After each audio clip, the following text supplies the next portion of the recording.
Salam alaikum, bonjour mes élèves, bonjour mes amis.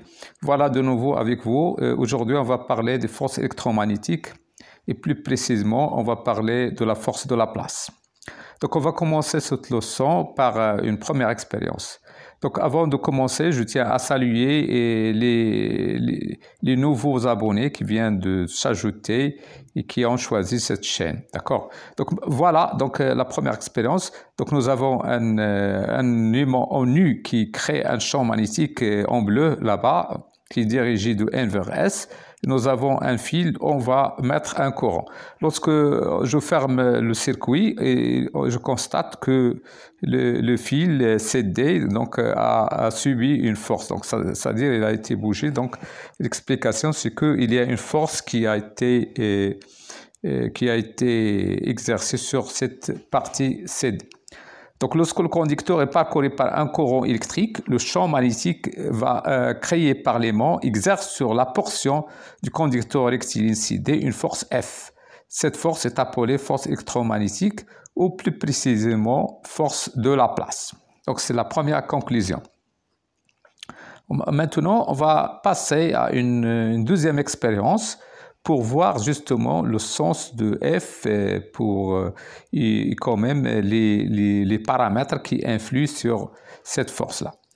D'accord? Une première constatation, c'est que cette force-là va avoir comme direction quelque chose qui est perpendiculaire à B et à C, comme vous voyez sur la figure. D'accord? Donc, la force va être perpendiculaire au champ magnétique B et aussi sur la portion du fil DC. Voilà la deuxième expérience. Maintenant, qu'est-ce qu'on va faire? Donc, on va refaire la même expérience, mais cette fois-ci, on va changer le sens du courant. Au lieu que le courant va passer de bas en haut, donc il va passer de haut en bas. D'accord? Regardez. Donc, une fois, on va fermer le circuit par l'interrupteur. Donc, on va constater, voilà, on va constater que cette fois-ci, la force va être dirigée dans l'autre sens. D'accord? C'est pas comme tout à l'heure.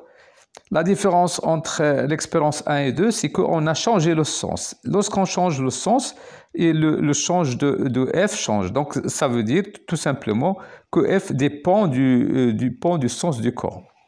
Une autre variante de l'expérience 2, c'est que cette fois-ci, on va... Voilà, donc je vais changer le sens de B. Donc, comme vous avez constaté, pour changer le sens de courant, il suffit de permettre les fils rouges et noirs. Alors que pour changer le sens de B, il suffit quand même de permuter les pôles sud et nord, d'accord, de l'aimant en U. Donc l'aimant en U, je rappelle qu'il crée un champ magnétique à l'intérieur uniforme. D'accord? Donc on voit que dans cette situation-là, F va avoir ce sens, le sens qui est indiqué sur la figure comme vous pouvez voir. D'accord? Donc, en conclusion, on va constater que la force électromagnétique, c'est-à-dire la force de la place, dépend du sens du courant et aussi il dépend du champ magnétique. Donc, les deux à la fois vont influencer sur le sens de F. Et puisque F il est orthogonal, comme on a déjà dit, donc on va en déduire que F il est obtenu grâce à la règle Thiers-Bouchon. D'accord? Donc la règle que vous pouvez voir sur la figure. Si je passe de I vers B, je vais avoir F. Et on a les quatre façons possibles d'avoir le F sur la figure. D'accord? Donc, voilà.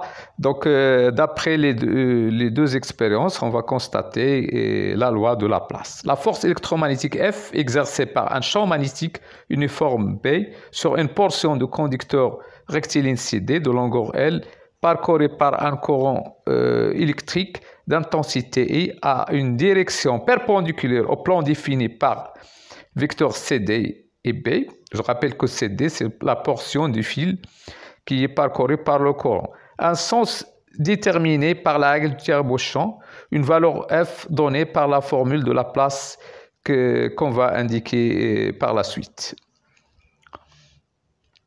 D'accord, donc voilà, donc tout ça constitue la force de Laplace. Donc F va s'écrire comme I fois CD vectoriel B. D'accord, F est égal, donc F va être égal I fois CD vectoriel B. Donc le module va être IL, L c'est le module de CD, fois B, fois le sinus alpha, avec alpha c'est l'angle que fait le champ magnétique B avec la portion du fil CD. Et voilà bien sûr les grandeurs et aussi les différentes unités internationales utilisées.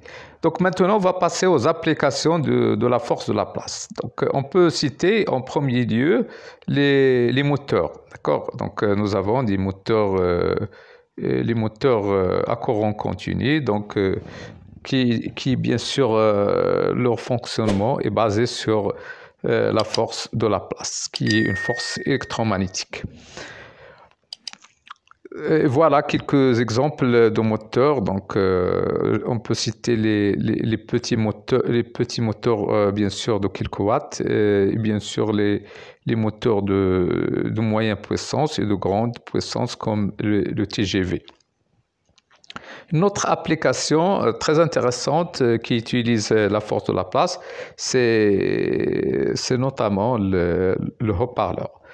Je vous invite à regarder une vidéo qui a été produite l'année dernière, bien sûr, sur notre chaîne. Et comme vous pouvez, si vous regardez cette leçon ou cette vidéo, vous allez bien sûr voir l'étude complète qui fait appel à la force de Laplace, et grâce à la force de Laplace que le haut-parleur fonctionne. Donc on va trouver dans le haut-parleur, dans quelques instants on verra les images, on va trouver quelque chose comme aimant qui crée un champ magnétique et une membrane. Et lorsque il y a un courant qui passe, et ce courant n'est autre que la tension qui représente le signal, je vais avoir une force qui va faire bouger la membrane et il va créer le son. Merci de votre attention.